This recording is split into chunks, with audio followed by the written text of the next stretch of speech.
Assalamualaikum warahmatullahi wabarakatuh, and good morning to Prof. Zainal and friends. My name is Muhammad Iqmal Irfan bin Asmawan. I am first year medical student. My magic number would be BM23110092, and for today I will present for my SSM project, which is about the kidney. So, for the introduction, we must firstly know more about the kidneys. So, what are kidneys? Basically, kidneys are a special filter system in our body where each person has two kidneys that located on either side of lower back. So, this kidney is mainly responsible for excretion of waste and filtration of fluid in our body. So the size of this kidney are about the size of a human fist, and it filter about 200 quarts of fluid for every 24 hours.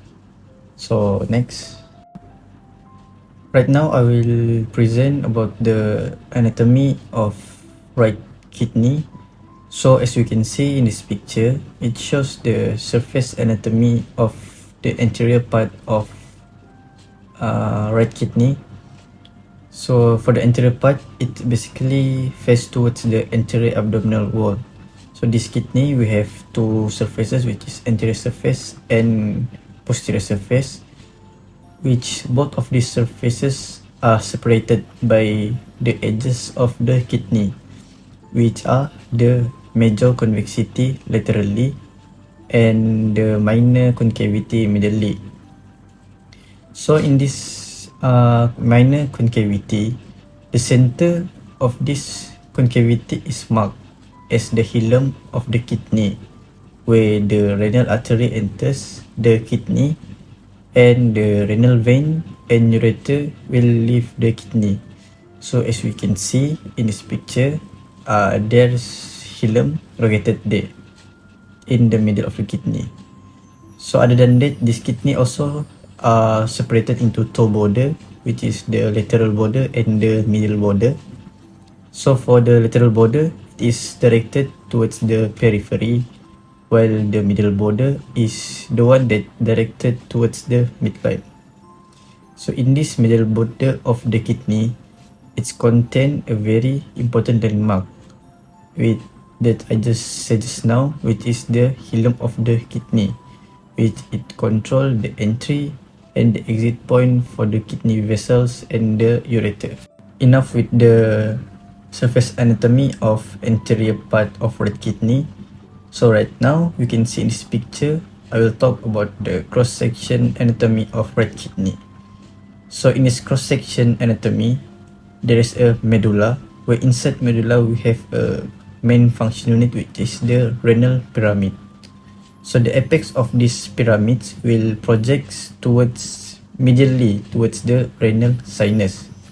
So this apical projection, we usually call them as the renal papilla, and it opens to the minor calyx.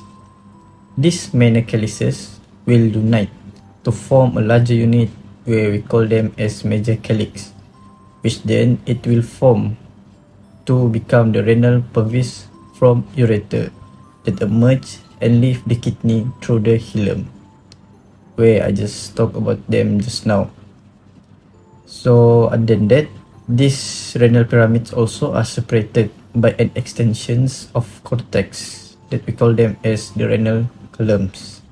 Last but not least, these pyramids also contains the functional units of kidney, that is the most unit that we know, which is the nephrons, where these nephrons function to filter blood in order to produce urine. Now I will talk about the physiology of the kidneys. First, we all know that kidneys function for excretion, where these kidneys will excrete urea and uric acid to become urine, which are products of metabolism. So excretion includes glomerular filtration, tubular reabsorption, and tubular secretion.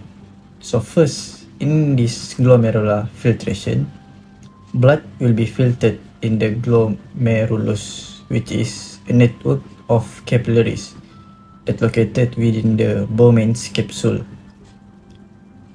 In this filtration, small molecules such as water ions and waste products will pass through the glomerular filtration barrier into the renal tubule.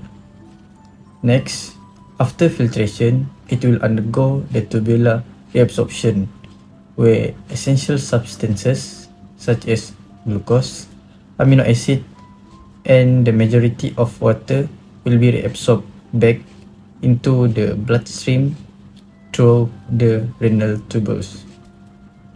So this process occurs in the proximal and distal part of the convoluted tubules. Lastly is the tubular secretion, where substances such as hydrogen ions and other certain drugs are actively secreted into the renal tubules. So this secretion will help in maintaining the acid-base balance and eliminating other substances that are not adequately filtered during the glomerular filtration. Other than excretion, kidneys also function to regulate the plasma osmolarity in our bodies by modulating the amount of water, solutes, and other electrolytes into the blood. Last but not least, kidneys also function to maintain the homeostasis of our body, where it will maintain the body balance between chemical acids and bases, which are also called as our body pH, by excreting hydrogen ions and reabsorbing back bicarbonate ions. Moving on to the next slide. In this slide, I will talk about a kidney-related disease, which is the kidney failure. So this kidney failure, also known as end-stage kidney disease or ESRD, end-stage renal disease. This kidney failure is a long-term condition where the kidneys cannot already filter waste, which means the waste will build up in the blood. For this kind of diseases, there is no cure for it. The cause of this disease may be because of diabetes, hypertension, or maybe because of the infection in our kidney. Some symptoms of this disease are having tiredness, weakness, low energy level, loss of our appetite, swelling of hands, feet, and ankles, and lastly, blood in our pee. So how to treat this disease? We have two treatments, which is first the dialysis and second one is kidney transplant. So dialysis, we have two types, which is hemodialysis and peritoneal dialysis. For hemodialysis, we use a dialyzer to remove blood and extra fluid from our body, and the blood will be returned to our body in form of filtered blood. So before starting this hemodialysis, a minor surgery is required to create a vascular access site, which is important to have an easy pathway to get blood from our body. So this hemodialysis can be done anywhere, but people usually done that at the dialysis center. This treatment usually lasts about 4 hours and will be done for about 3 times per week. Next is the peritoneal dialysis. So for this type of dialysis, a machine, which is dialyzer, is not required. So this type of dialysis, the lining of our abdomen or peri area, which is also called as the peritoneum, will be used as a filter system. Same as hemodialysis, This peritoneal dialysis also required a minor surgery to place a catheter, which is a soft tube in our belly. So during each treatment, our belly area will slowly fill with dialysate through the catheter just now. As the blood flows naturally through the area, extra fluid and waste products will be pulled out from the blood vessels and into the belly area by that dialysate. So after waiting for a few hours, the fluid mixture will drain from our belly using the same catheter and bag that was used from the beginning of the treatment.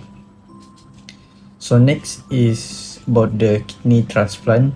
So basically this kidney transplant is a surgery to replace the unfunctioned kidney with a healthy kidney that are donated maybe from deceased donor.